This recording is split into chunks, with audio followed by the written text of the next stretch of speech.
The crowd was baying and cheering as the prisoners were led out on hurdles, dragged over to the gallows. James looked at the crowd. He could see her. She had come.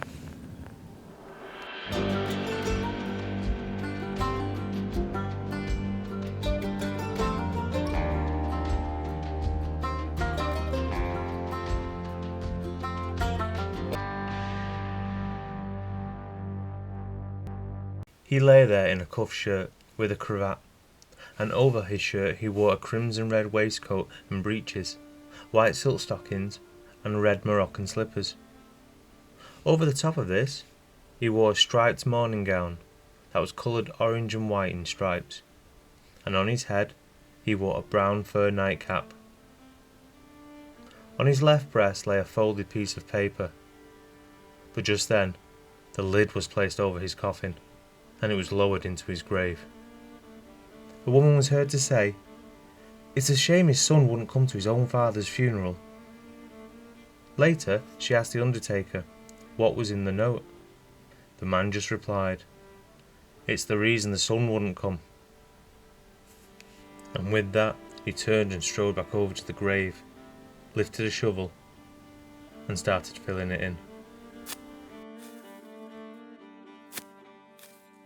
Many years later, the son William Dawson had an apothecary in Manchester and had a good life, having his first child, a son called James, in 1716, and then went on to have 3 more children, making it 4 children in total with his wife.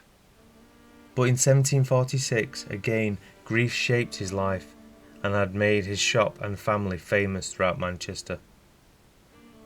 As in November 1745, the Jacobites under Charles Stuart came to Manchester, and while the Scottish army rested and regrouped, raising funds and troops, William's son, James, nicknamed Jemmy, joined the Jacobite army as a captain, leaving his sweetheart Kitty, a maid, behind. The Jacobite uprising, where as we know became a lost cause, ending with the last bloody battle on British soil at Culloden, and led to the capture of many Jacobites, including James Dawson. On hearing of her true love's capture, Kitty left Manchester and made her way towards London. On the morning of the 30th of July 1746, at Kennington Common, Surrey, Captain James Jemmy Dawson and 8 other Jacobite officers, with their starved and beaten bodies, were dragged on hurdles from the new jail in Southwark to Kennington Common. When they arrived in front of a large crowd, they were hanged, one at a time, after each man was suspended for 3 minutes on the gallows. Their bodies were stripped naked and cut down in order to undergo the operation of beheading and disemboweling.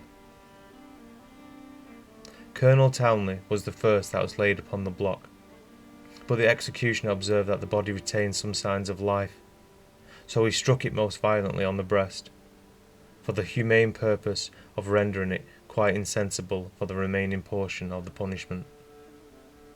Since this did not have the desired effect, he took a knife and cut the unfortunate gentleman's throat.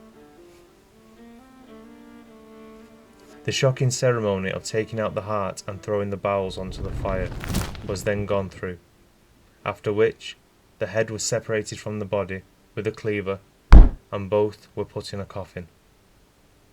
The rest of the bodies were thus treated in succession, and on throwing the last heart into the fire, which was that of young Dawson, the executioner cried, "God save the King! God save King George!"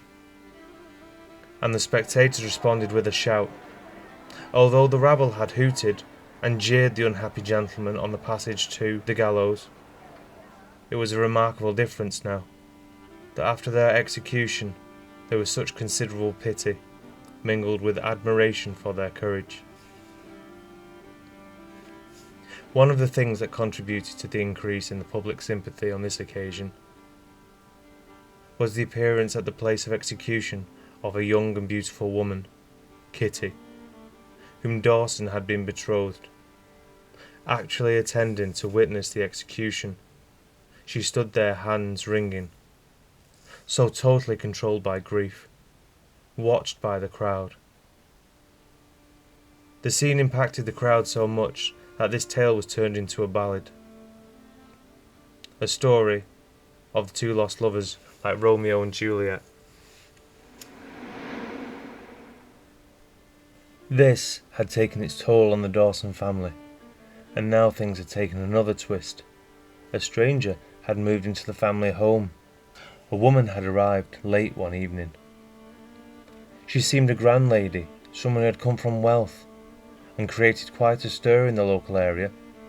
She was called Barbara, and she grew quite close to Mr. Dawson, as the two bonded over the common feeling of abandonment, with Mr. Dawson being disinherited by his father, and Barbara being disowned by her mother.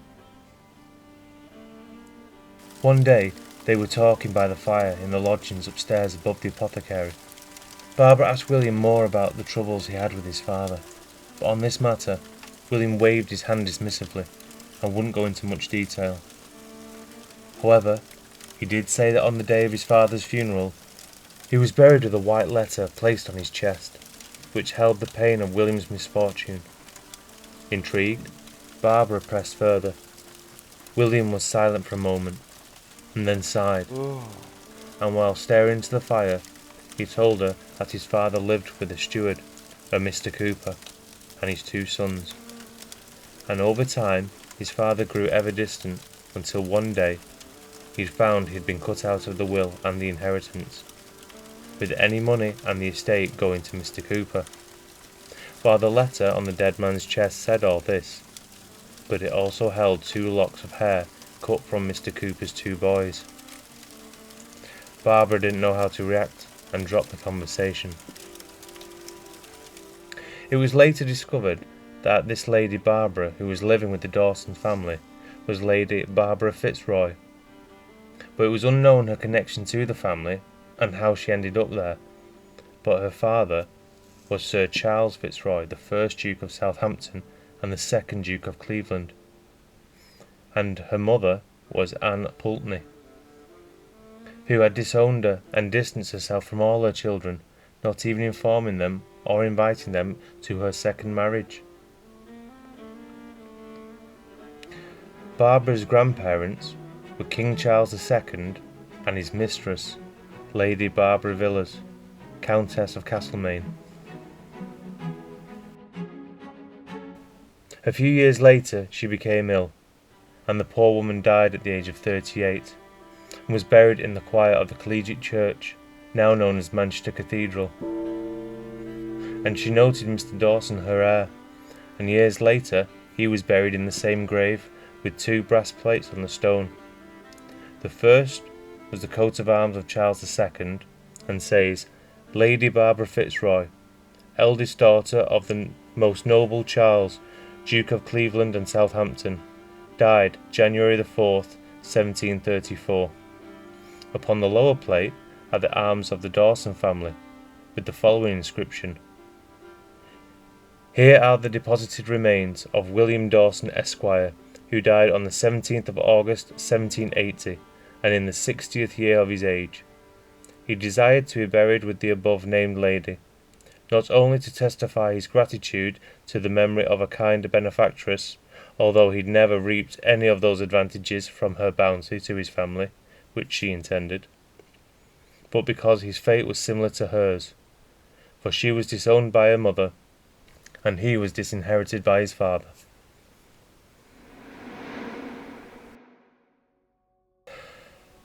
Well, that'll do it for this strange tale. I hope you enjoyed this, but please let me know what you thought of this week's true story in the comments below. Also, did you know that 13 of the UK Prime Ministers are descended from the Villiers? Now you do. Also, if you're new here, don't forget to like and subscribe, as it really does help out my channel. Thanks for your support. Take care.